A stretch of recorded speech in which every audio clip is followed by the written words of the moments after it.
घरामध्ये sweet corn होतं. मुलगा आणि नातू म्हटला, आज आपल्याला स्वीट कॉर्नचे भजे खायचेत. म्हटलं चला. अहो भजे काय, कोणताही ऋतू असू द्या, भजे हा असा पदार्थ आहे की तो सगळ्या ऋतूंमध्ये सगळ्यांना आवडतो. आणि विशेष करून पावसाळा असला की ते भजे खायची मजाच काही और. त्याच्याबरोबर मिरची आणि गरम चहा असला तो वा, काय मस्त बेत होतो. तर आज आपण प्रतिभा फिरोदियाज किचनमध्ये माझ्या छोट्या छोट्या टिप्स मस्तपैकी मऊ लुसलुशीत कांदा घालून आणि स्वीट कॉर्न घालून कोथिंबीर घालून भजे कसे बनवायचे ते पाहूयात.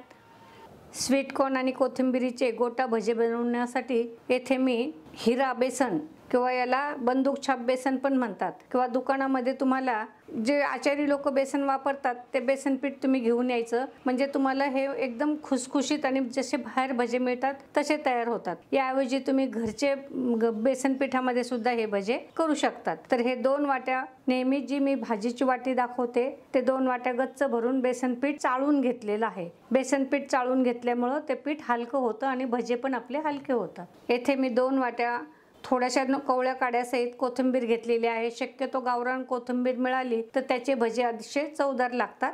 त्यासोबत एक स्वीट कॉर्न घेतलेला आहे. आपल्याला 4 हिरव्या मिरच्या घेतल्यात. आता तिखट तुमच्या आवडीनुसार तुम्ही कमी जास्त करू शकता. त्यासोबत आपल्याला भज्यांची चव वाढवण्यासाठी येथे मी अर्धा चमचा बडीशेप घेतलेली आहे, अर्धा चमचा जिरं घेतले, अर्धा चमचा धने घेतलेत आणि अर्धा चमचा ओवा घेतलेला आहे. आपण याची भरड करून घेणार आहोत. आणि आपल्याला एक मीडियम साईजचा कांदा हवाय. आता चातुर्मास मध्ये ज्यांना कांदा नाही चालत त्यांनी कांदा न टाकता सुद्धा हे भजे मस्तपैकी करू शकता. सोबत लिंबू आणि सोडा आणि चवीनुसार मीठ हवंय. येथे बारीक गॅसवर मी तेल तापत ठेवलेलं आहे. आता ही कोथिंबीर आपण 2-3 पाण्याने स्वच्छ धुवून घेऊया. पाणी चांगलं निथळून घ्यायचंय आणि आपल्याला कोथिंबीर बारीक चिरून घ्यायची आहे. आता तुम्ही कोथिंबीरीऐवजी किंवा कोथिंबीरी सोबत पालकची पानं पण घेऊ शकता किंवा मेथी पण घेऊ शकता. ते धुवून बारीक चिरून वापरायचं आहे. कोथिंबीर चांगली बारीक चिरून घ्यायची आहे. ताज्या स्वीटकॉर्नचा वापर करायचा आहे. या पद्धतीने स्वीटकॉर्नचे दाणे असे कट करून घ्यायचे, म्हणजे भजे खाताना त्या स्वीटकॉर्नचे दाणे आपल्याला खायला मस्त लागतात. म्हणून या पद्धतीने करायचे. आणि अख्खे दाणे असले की ते भज्यामध्ये फुटण्याची शक्यता असते, म्हणून हे असे अर्धेच कट करून घ्यायचेत.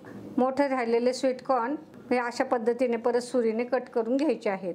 जर मिक्सरमध्ये बारीक केलं तर त्या स्वीटकॉर्नला खूप पाणी सुटतं. साधारण एक सपाट वाटी आपण स्वीटकॉर्न घेतलेले आहेत. तुमच्या आवडीनुसार तुम्ही हे कमी जास्त प्रमाण करू शकता. 7-8 मिरेचे दाणे घेतलेत मी. ही बडीशेप घेतली आहे. जिरे, ओवा, बडीशेप हे आपल्याला हे पदार्थ आपण ओबडधोबड कुटून घेऊया. तुमच्याकडे खलबत्ता नसेल तर तुम्ही मिक्सरमध्ये पण ही भरड करून घेऊ शकता. साधारण 2 चमचे ही भरड झालेली आहे. ही यामध्ये आपण घेत आहोत. पाऊण चमचा मीठ घेतलेला आहे. चवीनुसार कमी जास्त तुम्ही करू शकता. मिरच्या जास्त तिखट असल्यामुळं मी इथे सुरुवातीला 2च मिरच्या घेणार आहे. गरज पडली तर मग नंतर दुसऱ्या मिरच्या आपण घेऊया. आता ह्या मिरच्या तुम्ही अशा बारीक पण चिरून घेऊ शकता. मिक्सरला ओबड-धोबड पण वाटून घेऊ शकता. हे तुमच्या आवडीनुसार तुम्ही घ्या. या बारीक केलेल्या मिरच्या पण या मिश्रणात घ्यायच्या आहेत.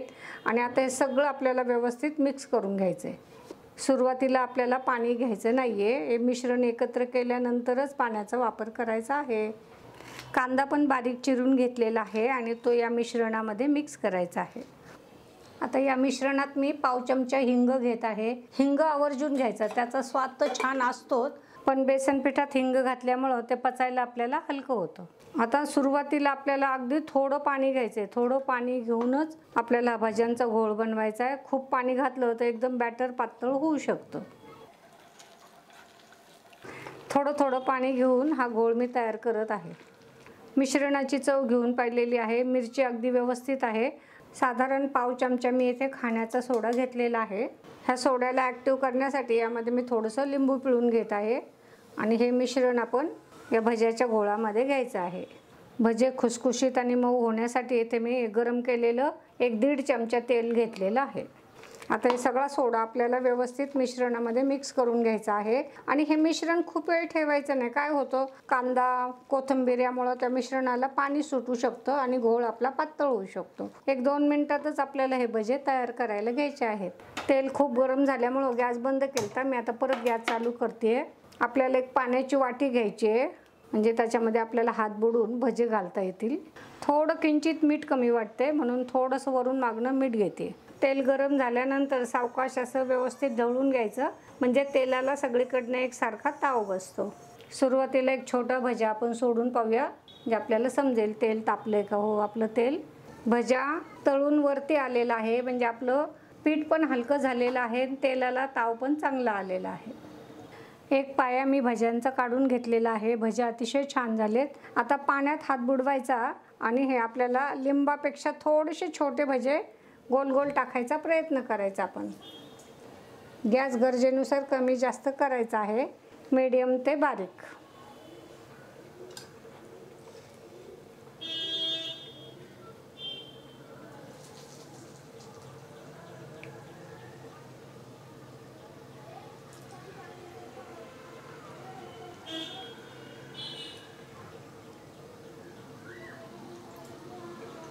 मंद गॅसवर आपण 1 मिनिट हे भजे तळून द्यायचे, म्हणजे काय होतं आतमध्ये ते कच्चे नाही राहत. आणि मग गरजेनुसार आपल्याला ते उलटे पालटे करत गॅस आपल्याला कमी जास्त करायचा आहे, म्हणजे भजे वरून लाल पण होत नाही जास्त, नात कच्चे पण राहत नाहीत. आणि आता हे भजे सतत खालीवर ढवळायचे. काय होतं, बाहेर आचारी लोकांच्या कढया मोठ्या असतात, मोठे घाणे असतात आणि ते सतत तसं झाऱ्याने भजे हलवत असतात, त्याच्यामुळे त्यांचे भजे बिलकुल कच्चे लागत नाहीत. आपले पण नाही लागले पाहिजे. ही ट्रिक वापरली तर. कमी जास्त गॅस मी करत आहे. असं सतत उलटे पालटे केले म्हणजे ते सगळीकडनं व्यवस्थित तळले जातात आणि आतपर्यंत ते तळून होतात.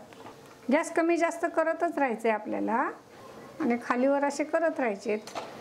चुकून तुमचा भजा फोडल्यानंतर कच्चा वाटला तर ते फोडलेले भजे जरी तुम्ही परत तळले तरी पण ते खायला खूप छान लागतात. असं होऊ शकतं केव्हा केव्हा. बुडबुडे बऱ्यापैकी कमी झाल्यावर हे भजे मी अशा झाऱ्या असेल तर त्याचं तेल पटकन निथळलं जातं, म्हणून शक्यतो असा झाऱ्याचा वापर करा. नंतरचे भजे आपले गोल गोल झालेत. मी सुरुवातीला हे भजे काढून घेतलेत, त्याला थोडासा शेप वेगळा आला, पण हे असे आपले गोटा भजेसारखे भजे झालेले आहेत. पाण्यामध्ये हात घालून हे भजे काढले तर ते आकार त्याचा गोल येतो.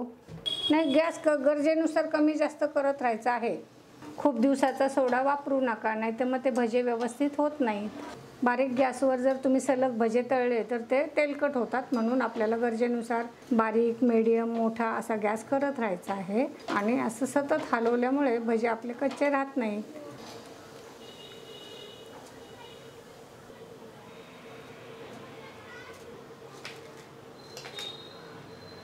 भज्यासोबत खायला मिरची तर खूप छान लागते, पण मिरचीला आपल्याला असे कट द्यायचे आहेत, म्हणजे ती तेलात तळताना उडत नाही. मिरची फार तिखट असली तर बिया तुम्ही अशा काढून घेतल्या तरी चालू शकतात.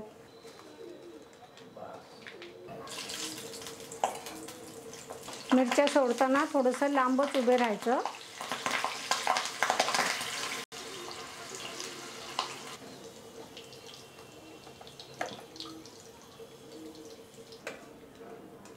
मिरच्या तळून झाल्या की त्या गरम असतानाच त्यावर थोडंसं मीठ टाकून घ्यायचं, म्हणजे ते अशा उलट्या पालट्या करत मीठ लावून घ्यायचं, म्हणजे त्या मिरच्या खायला छान लागतात आणि मस्त मऊ लुसलुशीत मिरच्या आपल्या झालेल्या आहेत.